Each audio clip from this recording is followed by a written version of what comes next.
It's been a few days, but this is my take on the Investec Champions Cup semi-final match between Union Bordeaux-Bègles and Bath Rugby. As a quick note, this won't be discussing the controversy surrounding the French director and lack of footage for TMOs/officiating team. I will leave that for others to debate. What I do want to look at is moments from the match that Bath will look back on and think had they just been a little bit sharper in their accuracy, things may have gone different on another day. First up is Bordeaux's opening try, less than 2 minutes into the game. The Bath defence is incredibly clumped in the middle of the park, with the widest player probably 25 to 30 metres from the touchline, leaving a huge amount of space in the Bath 22 for the Bordeaux overlap to attack into. Bordeaux simply put the ball through the hands, and despite Bath pushing up quite quickly, there's just too much space out wide, in which Poignot exploits. Bath do manage to scramble back and make the tackle just shy of the try line, but at this point the damage is done, and a quick ball from Luku gets Gazzotti crashing over for the opening try. Bordeaux's second try is almost a carbon copy. If we freeze it here, we can see 9 Bath players within this space, which makes it really easy for Bordeaux to force a 4v2. As we roll it on, we then see the Rocket Man himself, Louis Bielbiaré, out hugging the touchline as he always does. Bordeaux get the ball through the hands to him, and from that distance there's absolutely no stopping him. Here we have Bath's first line out of the game, not long after Bordeaux have scored the first try. Credit to Cameron Walkie, who does get up to make a bit of a nuisance, but the ball goes straight through Charlie O's hands and Bath are under pressure straight away, just after conceding. Fortunately for Bath, they do recover the ball back, but under this pressure they don't get a chance to get a clean exit. Line it again, this time on the halfway. This time Dunn does manage to find his man, however the pass down is scrappy, nowhere near Ben Spencer, and Dunn has to scramble back to reclaim and set up a ruck. Any chance of a strike play is now gone, and the only option is a box kick to exit. Here are a couple of examples of Bath players getting caught isolated and conceding turnover penalties deep inside Union Bordeaux-Bègles territory. After some good short play here, Thomas Adili picks up the ball, but he just detaches from his support play and Tom Dunn's not there quick enough as Union Bordeaux-Bègles get over the ball, forcing that penalty. Next we have a run by Santiago Carreras, with the only man outside him being Guy Pepper, and the rest of the Bath team way back inside field. Carreras pops the ball off to Pepper, but he soon finds himself in a Bordeaux trap with 5 Bordeaux players around him and absolutely no Bath support to help to clear out another turnover penalty deep inside the Bordeaux 22.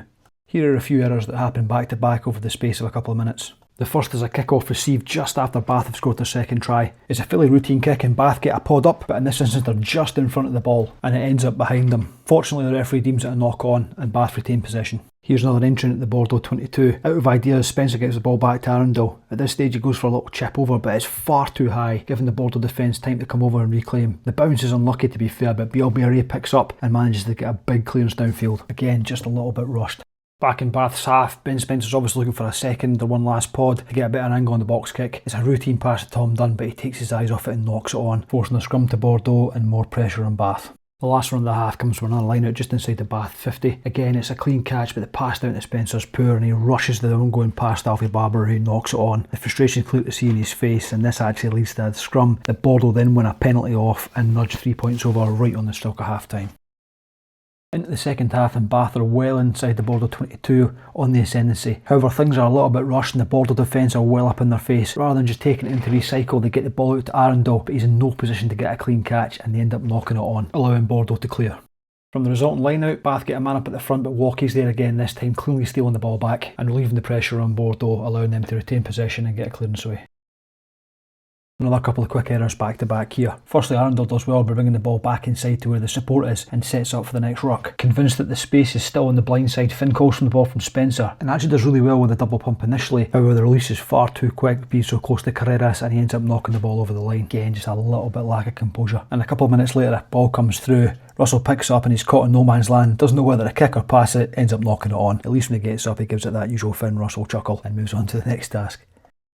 This is probably the most frustrating of them all. Just under 64 minutes on the clock, just outside the Bordeaux 5 metre line. 2 pilotos now on for Dunn at hooker, and Bath are only 5 points off Bordeaux, with an excellent position to try and get a score that would take them ahead for the first time in the game. But again, it's overthrown, just going through Hughes' fingers, and Bordeaux pick up and manage to get themselves outside their 22. Adding insult to injury, Bath failed to get Bordeaux to ground, and the maul set up. As they're charging towards the halfway line, Ollie Lawrence has a moment of madness and decides to straddle the entire maul, giving away a penalty in the process, and squandering a massive opportunity at this stage in the game. Credit to Andy Good on comms, who said at this stage in the game, 73 minutes in, Bath had 70 phases inside the Bordeaux 22 metre line.